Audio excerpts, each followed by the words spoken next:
Qəbul imtahanlarına düşə biləcək tip məsələlərdən biri də yaş məsələləridir. Yaş məsələsində deyilir ki, atanın yaşı 3 uşağının yaşları cəmindən 20% çoxdur. Atanın yaşına hər hansı bir x, uşaqlarının yaşlarına isə a, b və c deyə bilərəm. Və bizə şərtə görə bu x bərabər olmalıdır. A üstə gəlir, b üstə gəlir, c üzərinə gəlinsin 20-yə. Daha sonra deyir ki, neçə ildən sonra uşaqların yaşları cəmi atanın yaşına bərabər olar. Götürək hər hansı bir y il, biz bu ili bilmirik. O zaman üzərinə y il keçsə, atanın yaşı olar x üstə gəl y. Və uşaqları da eyni yaş qədər nə edir? Böyüyürlər.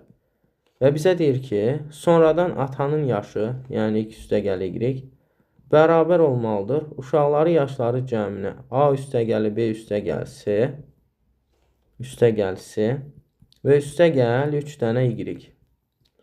Daha sonra biz nə edə bilərik? Buradan a üstə gəl, b üstə gəl, c-ni tapıb, gətirib aşağıda a üstə gəl, b üstə gəl, c yaza bilərəm. Yuxarıda a üstə gəl, b üstə gəl, c mənə x çıx 20 verir. O zaman yazaram ki, x üstə gəl y bərabərdir.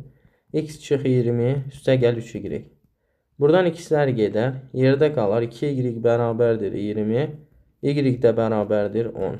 Yəni D variantı.